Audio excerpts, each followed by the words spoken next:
क्या आपको पता है कि हमारे तिरंगे में जो सेंटर में नीला अशोक स्तंभ होता है वो नीला ही क्यों होता है? ये जानने के लिए बने रहे इस वीडियो में। क्या आपको पता है कि हमारा नेशनल एनिमल कौन है? ऑफ कोर्स आप जो सोच रहे हैं वही है, हमारा national animal the royal Bengal tiger. लेकिन अगर मैं आपसे कहूं कि 48 साल पहले यानी कि 1972 में 9 नवंबर को हमारा नेशनल एनिमल जो था वो नहीं था जो अभी है। 48 साल पहले 9 नवंबर 1972 में हमारा नेशनल एनिमल था लायन। लेकिन हमारे यहाँ पे बहुत शिकार करने की वजह से रॉयल बंगाल टाइगर का आबादी धीरे धीरे लुप्त होने के कगार पर पहुँच रहा था। इसीलिए इंडियन गवर्नमेंट ने 48 साल पहले टाइगर को हमारा नेशनल एनिमल घोषित कर दिया और लायन को दूर फेंक दिया। तो इस तरह रॉयल बंगाल टाइगर हमारा नेशनल एनिमल बन गया। क्या आप में से कोई कबड्डी खेलते हो? अगर खेलते हो तो वो ज़रूर कमेंट में बताना। क्या आपको पता है कि आज तक कबड्डी के कितने मैचेस वर्ल्ड चैम्पियनशिप हुआ है? 6। आज तक 6 वर्ल्ड चैम्पियनशिप हुआ है। लेकिन फैक्ट ये नहीं है कि कितने चैम्पियनशिप हुआ है, फैक्ट ये है कि कितने चैम्पियनशिप में इंडिया जीता है। 6 में से 6। गर्व है मेरे इंडिया पे जो अपने खेल में 6 में से 6 ही जीता है। कोई किसी और देश ने ऐसा अपने नेशनल स्पोर्ट्स के साथ नहीं किया जो हमारे देश ने किया। आज के हमारे डेली लाइफ में हम जितने भी दूर जाते हैं हमें सिर्फ एक ही चीज़ दिखता है, एक्सीडेंट, एक्सीडेंट और एक्सीडेंट। इसीलिए आगरा में रहने वाले हिमांशु ने एक ऐसा हेलमेट बनाया है जो दिमाग के पल्स को सेंस कर सकता है और वो हेलमेट पहनने से ही वो हेलमेट ऑन हो जाता है जब आप अपने दिमाग में पहनते हो और जो बाइक है वो स्टार्ट हो जाता है। आप सोच सकते हो कि इससे कितना ज़्यादा एक्सीडेंट कम हो सकता है। मतलब बहुत अच्छा, मतलब ये है इंडिया। क्या आपको पता है कि हमारे भारत में कितना जंगल है?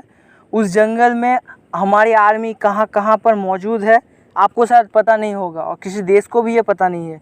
हमारे यहाँ के जंगल इतने घने हैं और इतने ज़्यादा रहस्यों से भरे हुए हैं कि यहाँ पर हमारे आर्मी से सीखने के लिए दूर से लोग आते हैं। सोच सकते हैं बाहर के देश के नौजवान जो आर्मी है वो हमारे देश में आके हमारे सेना से शिक्षा लेते हैं। तो सोचिए ज़रा इंडिया कहाँ से कहाँ पर पहुँच रहा है धीरे धीरे। और इंडिया एकमात्र ऐसी आर्मी है जो जंगल में जिसे पकड़ना बहुत ही ज़्यादा मुश्किल है। आप लोगों ने कभी वेंडिंग मशीन देखा है? वही जिसमें पैसे डालो खाना लो। क्या आपको पता है कि भारत में कहाँ पर ये वेंडिंग मशीन है?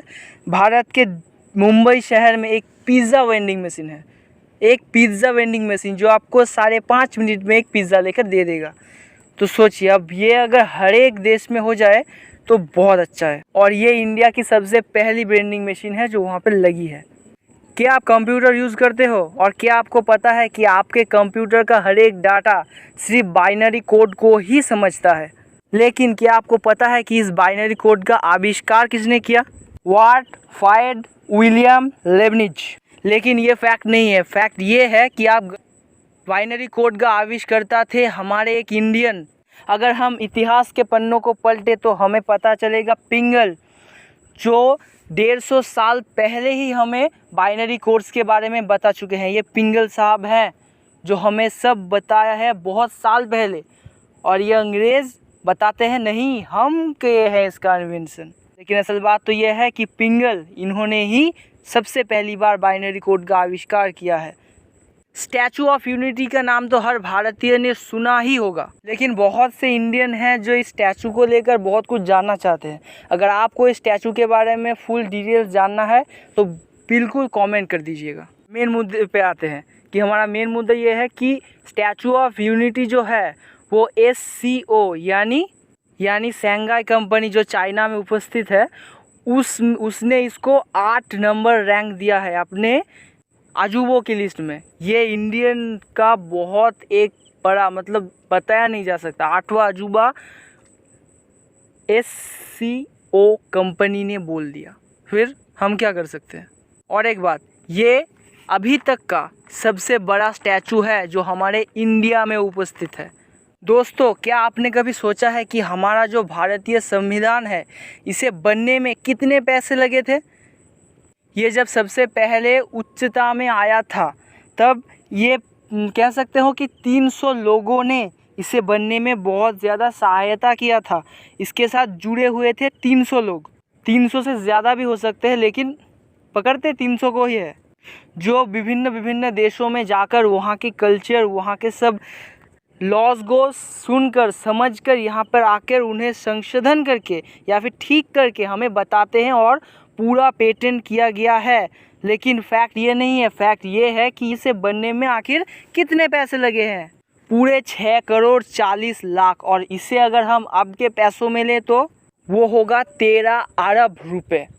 सोच सकते हैं, 13 अरब रुपए।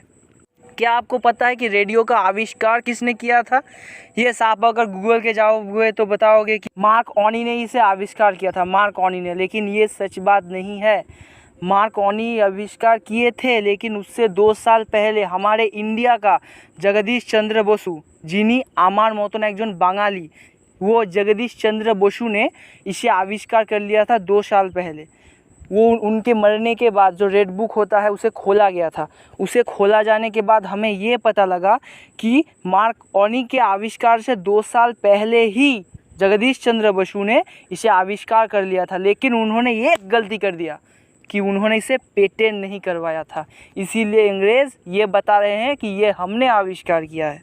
मतलब दिमाग फाड़ू फैक्ट है ये। अंग्रेज़ हमेशा हमसे कुछ ना कुछ छीन ही लेते हैं यार। अब द मेन फैक्ट पे चलते हैं। आपने तिरंगा तो देखा ही होगा। तिरंगा के जो 3 रंग हैं उनके बीच जो नीला है, अशोक स्तंभ बोलते हैं, कोई अशोक चिन्ह बोलता है, तो वो स्तंभ नीला ही क्यों होता है? क्या आपको पता है? वो स्तंभ नीला इसलिए होता है कि ये सब जो रंग वो जीवन को दर्शाते हैं, लेकिन वो जो नीला रंग है वो जीवन के बाद का जो स्तंभ, जो शांति है उसे दर्शाता है। नीला शांति का प्रतीक है कि हमने अपने जीवन में जितना भी बुरे काम किए हैं, मृत्यु हमारा वो एंड है जो हमें सही राह पर ले जाने का काम करते हैं। समझे?